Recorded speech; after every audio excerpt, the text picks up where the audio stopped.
Magandang araw sa lahat ng ating mga kamarino. Nandito man kayo sa Pilipinas o nagtatrabaho kayo at nasa laot. Magandang araw din sa lahat ng ating mga kapamilya ng ating mga kamarino. At magandang araw din sa aking partner, of course, Vice Admiral Eduardo Maar Santos. Good morning. Good morning. Magandang araw sa iyo, aking marikit na partner.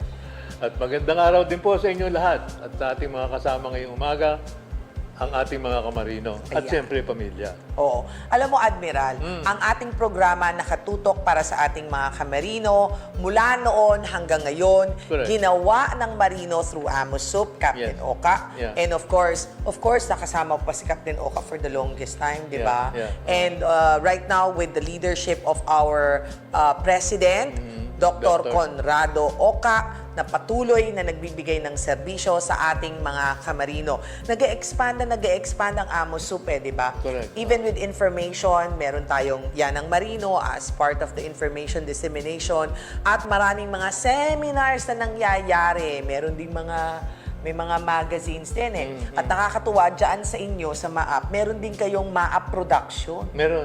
Diba? Dati tumutulong kasi... tumutulong din yun sa Amos Soup. Correct! At hindi lang ho ang MAAP na nagbibigay ng impormasyon. Dati kasi, nung nagsisimula, kaming dalawa pa lang ni Admiral noon Di ba? Nagsisimula tayong mag-filing. Correct. Pero ngayon, ang dami-dami na nating na-feature ng mga istorya ng ating mga MAAP graduates, ng ating mga kamarino. Kaya talagang ang programa natin dito sa Yan ng Marino ay magpapatuloy na magbibigay ng impormasyon at inspiring stories sa inyong lahat. Di ba? Correct. Hindi mawawala ang food for Siyempre, food bago for tayo the thought, food for the thought, food for thought. Bago tayo mag-food for thought, balik lang ako kay Mare Oo. na inspirasyon din ng ating tinutulak ngayon. Kailangan malaman din ng mga tao na magsikap lahat, Totoo. inspire them to work kasi in the end, merong aanihin.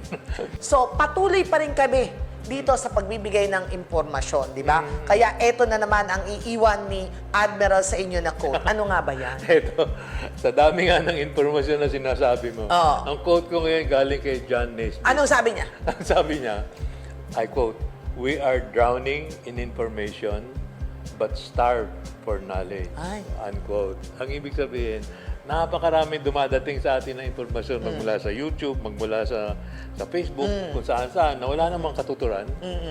Pero yung kaalaman, yung knowledge, hindi natin nakukuha kasi nasasapawan. Yan ang sinasabi ko sa mga apo ko na palaging nakaganon, stop that. Di ba? Stop it. Stop it.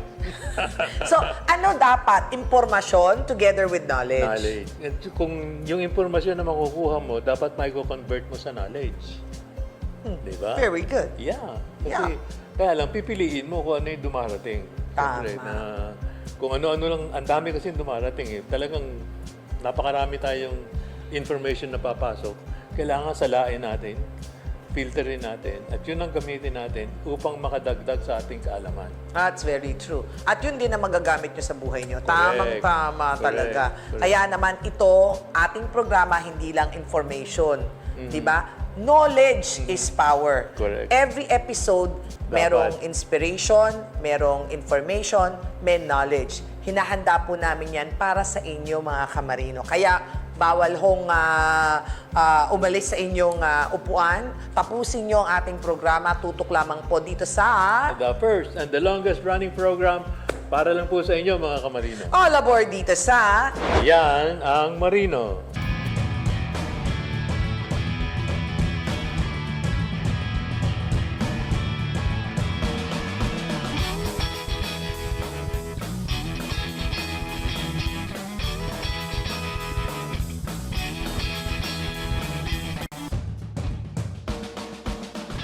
This portion is brought to you by SM Supermalls. Pag-ibig Fun, tapat na serbisyo mula sa puso. House Talk Inc., where your stories begin. Hindi lamang iisa ang gampanin ng mga barkong pumapalaot sa iba't ibang bahagi ng mundo. Hindi lamang ito nagtatawid ng goods, shipment o tao sa karagatan. Bagkus sa malawakang pagtingin, ito ay isang catalyst na nagpapaikot ng global systems. Ang mga sasakyang pandagat ay may specific na ginagampanan para sa ekonomiya, trade, tourism, security at pangkabuoang globalisasyon. Isa sa mga ito ang madalas ninyong nakikita na barkong may sakay na rectangular containers na may iba't ibang kulay. Ito ay ang container ship. Dito ay sinasakay ang mga containers na naghahatid ng mga manufactured goods, maaaring perishable o non-perishable across the globe. Ang barkong ito ay gumagamit ng containers na kadalasang 20-foot equivalent unit o TEU o di kaya 40-foot equivalent unit o FEU. At ang pinakamalaking container ship ay kayang magsakay ng 24,000 containers. Ipinagpapatong-patong ang mga ito para sa matibay na structure. Pero hindi basta-basta ang kinalalagyan ng mga container na ito. Dahil lahat ng ito mula sa pwesto at dami ng containers ay pinagpaplanuhan ng tinatawag na cargo planner. Nasa ibabaw ang mga container na mas malapit ang pagdadalhan, habang nasa ilalim naman ang mabibigat na container para maging sentro ang hila ng gravity at hindi mag-collapse ang mga nakapaibabaw na containers. Ang mga naglalaman naman ng perishable goods o mga napapanis na produkto ay tinatawag na reefers. Ito ay nakapwesto malapit sa electrical outlets para ma-maintain ang temperatura nito. Dahil iba-iba ang destinasyon ng mga containers na ito, kailangang maging balanse ang bigat ng barko lalo pat mababawasan ang karga nito sa bawat port na hihintuan. Matapos ang cargo planning ay isasakay na ang mga containers sa tulong ng gantry cranes. Ang bawat container ay mayroong corner castings. Ito ay hold steel blocks sa bawat sulok ng container na nagsisilbing attachment para makarga ito ng gantry cranes. Ang mga container ships ay kadalasang nag-ooperate sa regular schedule at set routes, kaya tinatawag din itong liner shipping. Ang mga nabibili natin online na may overseas shipping fee o mga imported foods na nabibili natin sa local groceries, lahat ng ito posibleng maipadala ng maramihan, mabilisan at cost-efficient dahil sa container ships. Bulk carrier naman ang tumutukoy sa barkong nagtra-transport ng unpacked or loose cargo tulad ng grain, coal, iron ore, or cement. Base sa tawag dito, bulto ang binibitbit nitong materyales. Mayroon itong cargo holds kung saan kinakarga ang mga raw materials, pinoprotektahan naman ito mula sa tubig at ulan sa pamamagitan ng sealed hatches. Sa ibabaw ng bulk carriers, nakatayo naman ang cranes na umaalalay sa loading at unloading ng mga cargo. Bulk carriers ang pinaka-environmentally friendly option sa large-scale transport ng raw materials mula sa isang bansa papunta sa isa pa, upang makagawa ng bahay, appliances, flour at marami pang iba. Tumungo naman tayo sa tanker ships. Ito ay ang mga barkong nakadisenyo para makapag-transport ng fluids tulad ng crude oil, petroleum products at liquefied gases. Ang isang rectangular tanker ay kayang magkarga ng may bigat na 80,000 to 320,000 metric tons at para sa mga VLCC o Very Large Crude Carriers ay aabot ito sa 500,000 metric tons. Ang oil tankers ay mayroong subdivided na cargo tanks kung saan nilalagay ang crude oil o produktong itatransport. Ang dahilan kung bakit may division ng oil cargo tank kahit na iisa lamang ang nilalaman nitong produkto ay para maiwasan ang free surface kung saan humahampas ang kargang likido sa walls ng container dahil sa paggalaw ng ship, pagliko o di kaya paghampas ng tubig sa karagatan. Sakaling makaranas ng malakas na free surface ang isang barko, maaari itong mag-capsize kung hindi magpapantay ang weight distribution sa loob nito. Dahil hinati sa mas maliit na surface ang oil cargo tanks, mas bumababa ang impact ng paggalaw nito. Crucial at critical ang weight distribution sa kahit na anong uri ng barko. Pero may natatanging risk ang oil tankers. Ito naman ay ang oil spillage. Kung sakaling lumubog o di kaya'y mabutasan ng oil cargo tanks, direkta nitong maaapektuhan ang buhay sa karagatan. Madidistrop ang marine ecosystem in long term at maaari itong magbunga ng pagsabog sa barko. Kaya naman sa disenyo ng oil tankers, mayroon itong double hull. kung saan doble ang wall ng barko para kung sakaling mabutas ito, maaari pa itong ma-repair bago tuluyang bumuhos sa karagatan ang karga nitong produkto. Dahil iba't iba ang yaman sa bawat rehiyon ng mundo, mahalaga ang globalisasyon sa pagitan ng mga bansa upang makapagbahagi ng resources sa mga bansang nakararanas ng scarcity o di kaya natural na kakulangan sa pinagkukunan. Kaya naman mahalaga ang pag-aangkat ng mga produkto tulad ng oil industry trade. At ito ay pinagsasakatuparan ng mga tanker ships. Sa aming pagbabalik, iba pang uri ng mga barko, tampok dito lang sa Yan ang Marino. This portion was brought to you by SM Supermalls. Pag-ibig Fun, tapat na serbisyo mula sa puso. House Talk Inc., where your stories begin. Awesome Youth, oh so fun! Abangan sa mga susunod na buwan ang mga world-class talent at skills ng ating mga awesome Gen Z.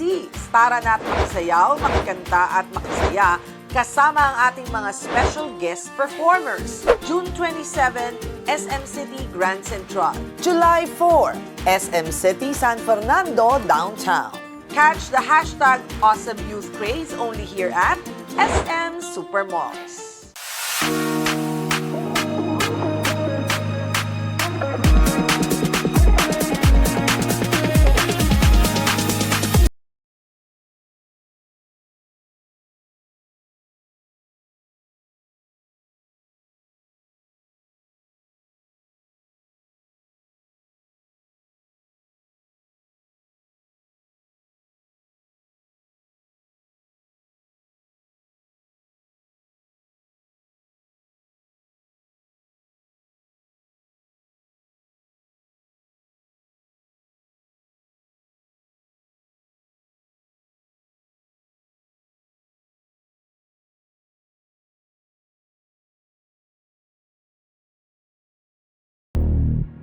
The Maritime Academy of Asia and the Pacific continues to sail forward with modern facility, active cadet sponsorships, advanced education and trainings.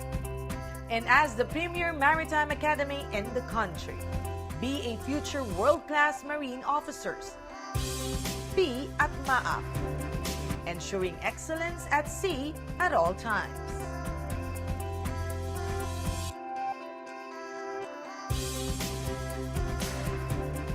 Ang bawat bayaning Pilipinong magdaragat, may kaagapay, may kaibigan, may kakampi, may kasangga, may kabalikat.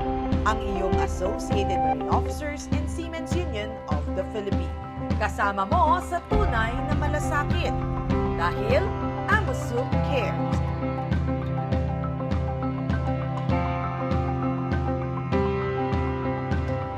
This portion is brought to you by SM Supermalls. Pag-ibig Fun, tapat na serbisyo mula sa puso.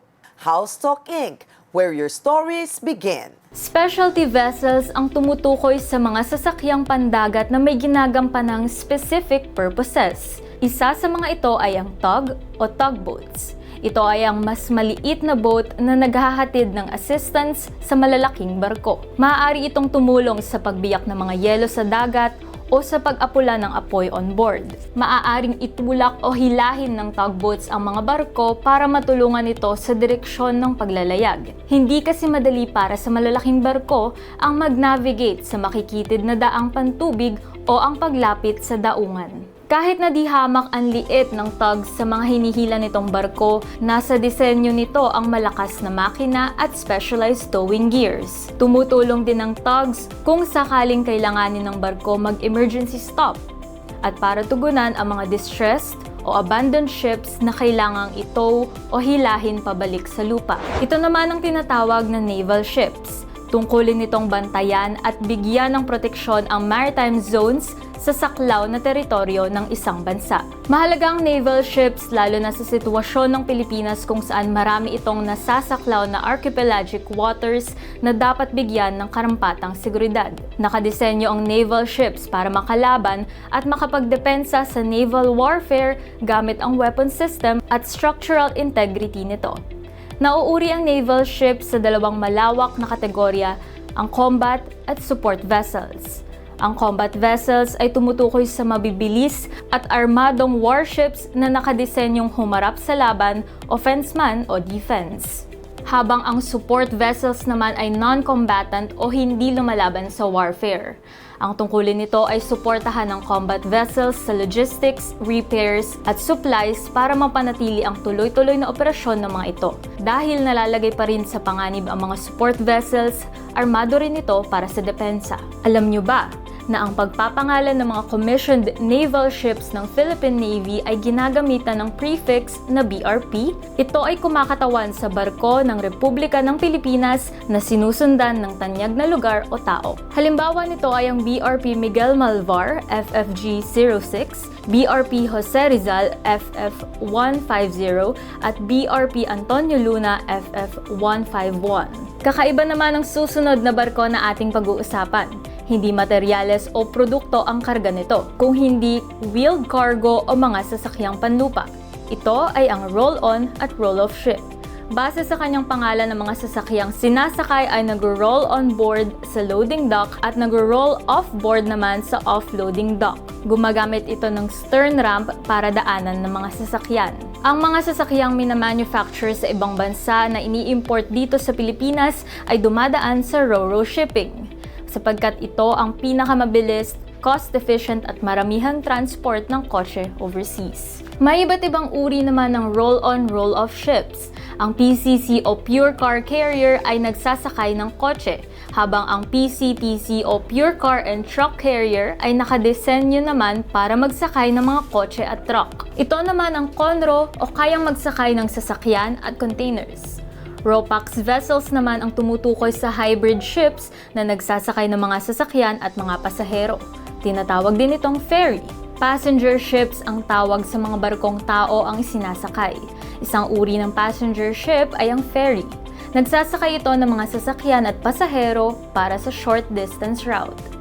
Iba naman ang layunin ng cruise ships. Ito ay nakadesenyo para sa luxurious at leisure travel kung saan nagmimistulang floating resort ang barko. Hindi lamang paghahatid ng pasahero from one port to another ang layunin ng cruises, kundi ang onboard experiences ng mga pasahero. Iba't ibang disenyo, iba't ibang tungkulin at destinasyon, pero bawat sasakyang pandagat ay may natatanging halaga.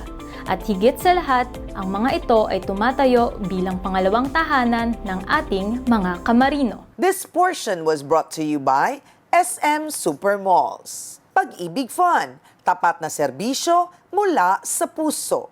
House Talk Inc., where your stories begin. Awesome Youth, oh so fun!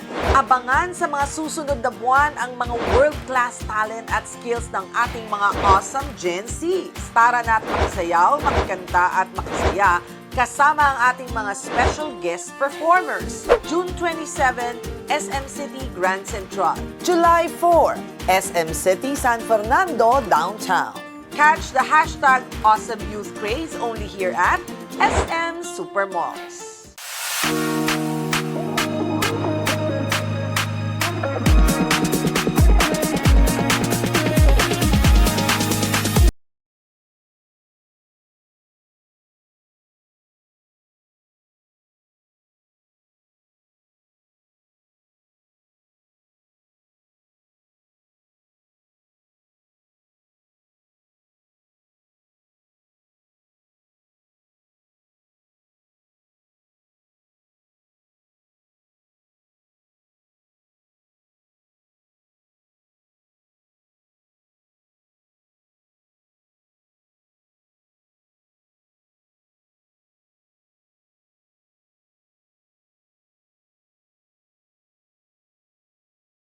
The Maritime Academy of Asia and the Pacific continues to sail forward with modern facility, active cadet sponsorships, advanced education and trainings.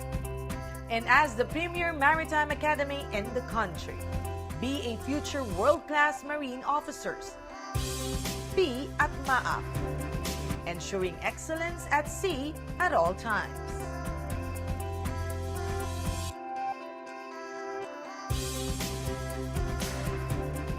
Ang bawat bayaning Pilipinong magdaragat, may kaagapay, may kaibigan, may kakampi, may kasangga, may kabalikat. Ang iyong Associated Marine Officers and Seamen's Union of the Philippines. Kasama mo sa tunay na malasakit. Dahil AMUSUP cares.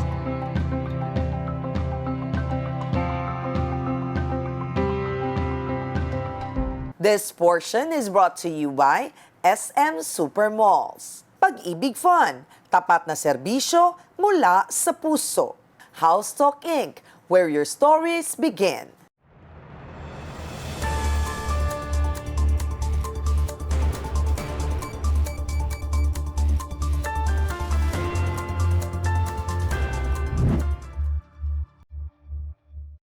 Bilang bahagi ng Expanded Pambansang Pabahay para sa Pilipino program, naglabas ang Pag-ibig Fund ng promotional housing loan rates para sa miyembrong kukuha ng bahay na 950,000 pesos up to 10 million pesos. Sa ilalim ng promotional rates, ang housing loan o installment na may halagang mas mataas sa socialized housing price ceiling na 950,000 pesos para sa house and lot units, 1.8 million pesos naman para sa condominium units at para sa low-cost housing ceiling sa halagang 2.5 million pesos, mayroon itong 4.5 interest rate per annum na fixed sa loob ng 3 taon.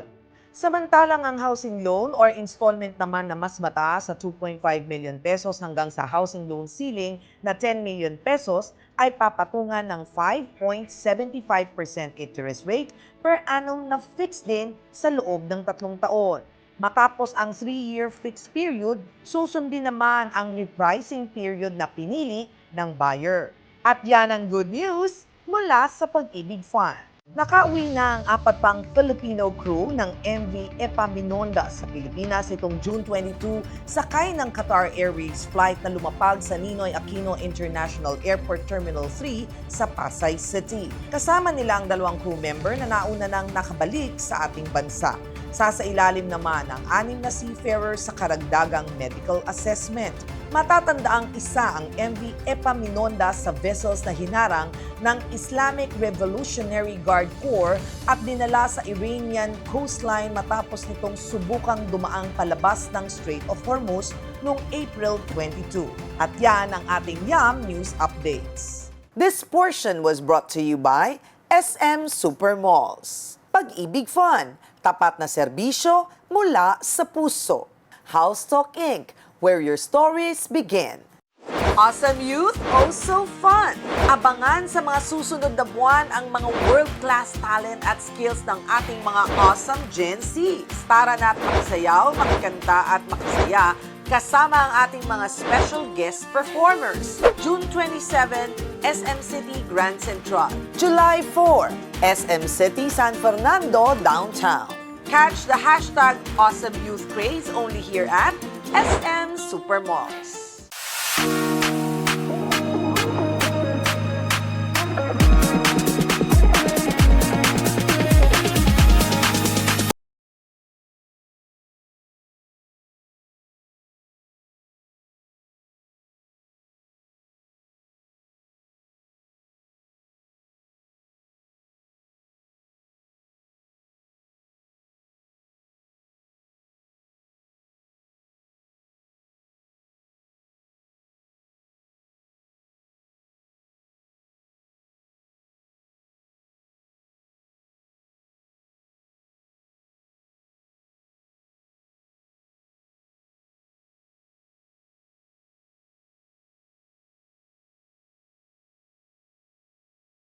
The Maritime Academy of Asia and the Pacific continues to sail forward with modern facility, active cadet sponsorships, advanced education and trainings.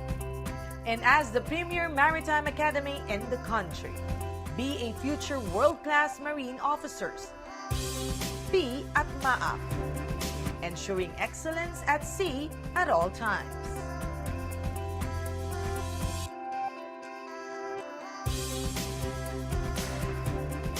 Ang bawat bayaning Pilipinong magdaragat, may kaagapay, may kaibigan, may kakampi, may kasangga, may kabalikat.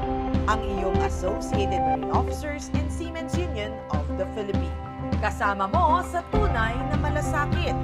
Dahil Amosup Cares.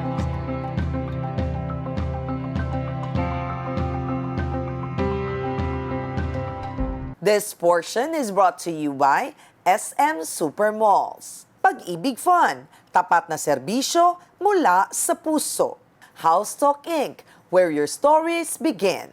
Sana po ay naibigan ninyo ang ating programa ngayong araw na ito at sana marami kayong napulot na informasyon at sinabi nga ni Admiral, itong mga informasyon na ito ay very vital. Hindi kami nagbibigay dito na hindi importanteng informasyon. At syempre, gagawin nating knowledge at magagamit nyo sa inyong future na mga concerns sa buhay. Di ba, Admiral? Tama. Siyempre, as you said, gusto natin na maging well-informed ang ating mga kamarino. Informed na filter nyo, sinala nyo mula sa madaming dumadating na information, gagamitin yung knowledge. That's right. At syempre, sa lahat po ng mga government agencies na aming nakakalap na impormasyon, sinisikap namin na ipaalam sa inyo lahat ng ito. Kaya marami pa tayong mga pag-uusapan ha, dahil hindi natatapos dito ang impormasyon at knowledge na aming sinishare sa inyo. Hanggang sa susunod pong muli, Tutok lamang po kayo dito sa pinakauna, pinakamaasahang programa para po sa inyo, Pilipinong magdaragat, ang Yan ang Marino. tuwing Sabado, sa aming YouTube, TikTok, at Facebook. Nawala ka? Wala. Oh, pero At saka channel nakikita mo FB naman. channel ko. Sa channel po ng My Channel Mare ng Bayan. Don't forget to... I-like, follow, mag-subscribe sa ating social media accounts. Yan. Kaya naman hanggang sa susunod po nating pagkikita. But for now, Anchors away. bye! Bye-bye.